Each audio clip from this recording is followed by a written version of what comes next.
और इस वक्त की बड़ी खबर, बीजेपी ने जारी की उम्मीदवारों की लिस्ट एमएलसी चुनाव को लेकर।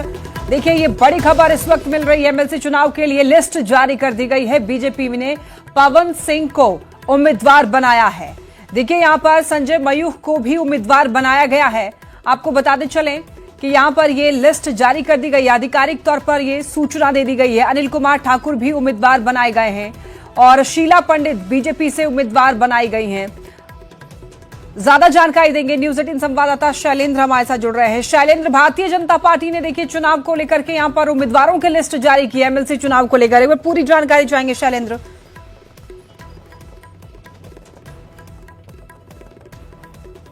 जदयू के द्वारा सूची जारी की गई थी और अब 4 उम्मीदवार की जो सूची है वो जारी की गई है। पवन सिंह एक चर्चित और बड़े चेहरे, इन्हें भारतीय जनता पार्टी ने उम्मीदवार बनाया है।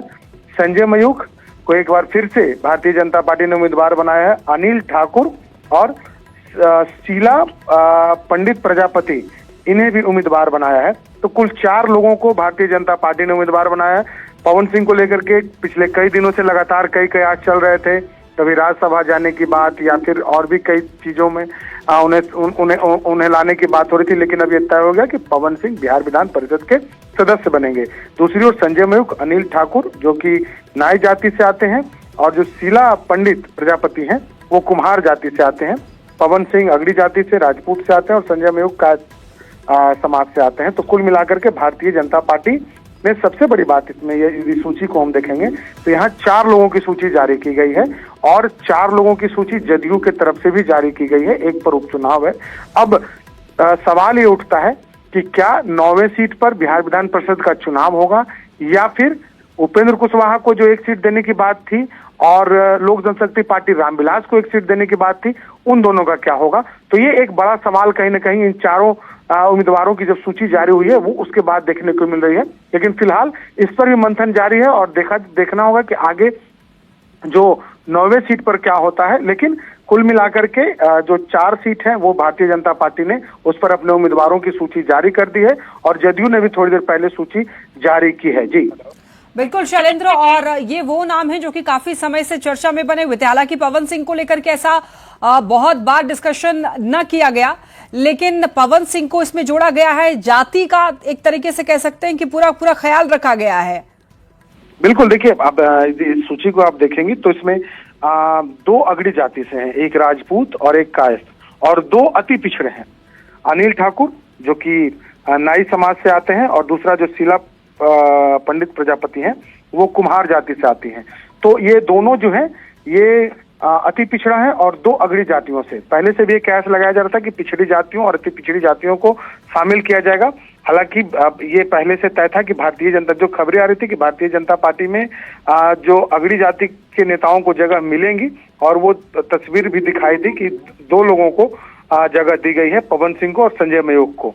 और अनिल ठाकुर और शीला पंडित जो है ये दोनों पिछड़ी जातियों से हैं। तो कुल मिलाकर के यदि हम पूरे समीकरण को देखें तो एनडीए में का जो बीजेपी और जदयू का जो समीकरण है वो कहीं ना कहीं ये दिख रहा है साफ तौर पर कि एक सामूहिक प्रयास और आपसी बातचीत के आधार पर इन लोगों का जो नाम है वो तय किया गया था। क्योंकि अगड़ी जाति जदयू से नहीं दिया गया, लिहाजा बीजेपी से 2 अगड़ी जातियों का नाम है और 2 अति पिछड़ों का नाम है।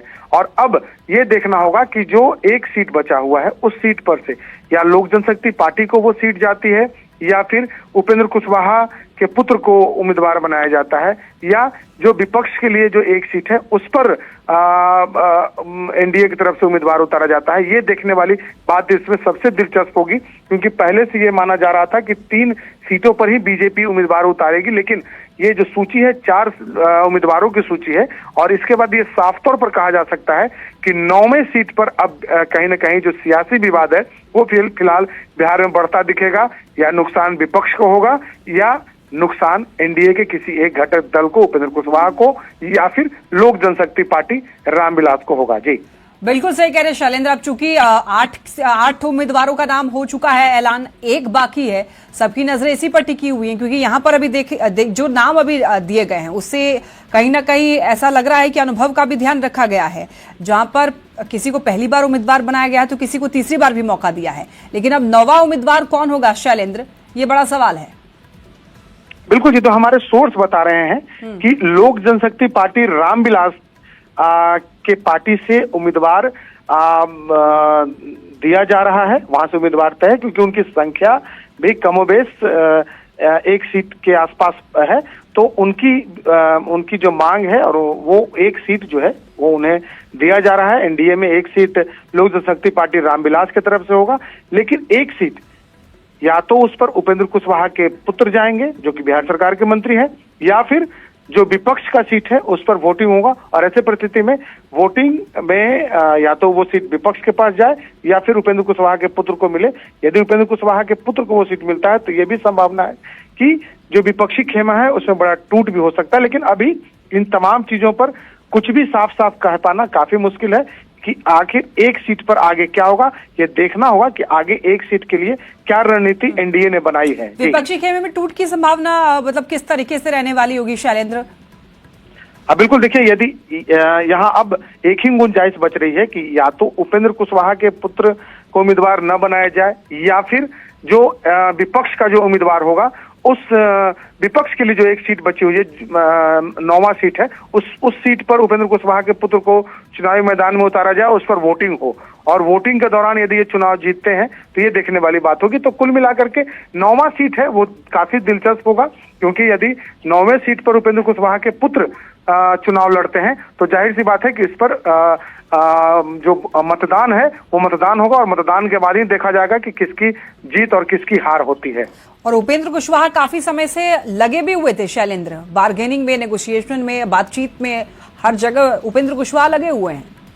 हाँ बिल्कुल, देखिए, उपेंद्र कुशवाहा लगातार बातचीत कर रहे हैं। एनडीए के बड़े नेताओं से बात की, उन्होंने बीजेपी के बड़े नेताओं से बात की, और चूंकि उनकी संख्या बल कम है, अब ऐसे परिस्थिति में यह भी माना जा रहा है कि जो 9वां सीट होगा उस सीट पर चुनाव अब की संभावना जताई जा रही है, क्योंकि बीजेपी ने 4 सीटों पर अपने उम्मीदवार उतार दिए हैं। जी ठीक है शैलेंद्र, बहुत धन्यवाद आपका इन तमाम जानकारियों के लिए। तो भारतीय जनता पार्टी ने देखिए यहाँ पर आधिकारिक तौर पर लिस्ट जो है वो जारी कर दी है एमएलसी चुनाव के लिए, और इसमें नाम पवन सिंह का भी है। भोजपुरी के पावर स्टार पवन सिंह अब इनको उम्मीदवार बनाया गया है।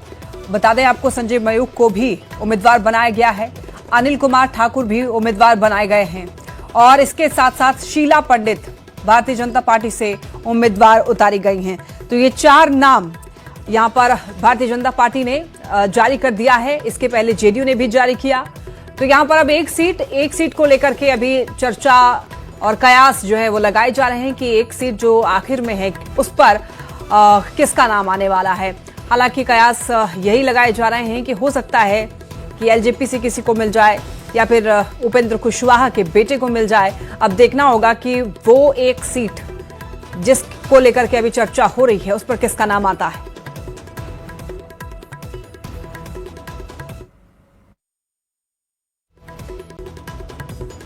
क्या उनके लिए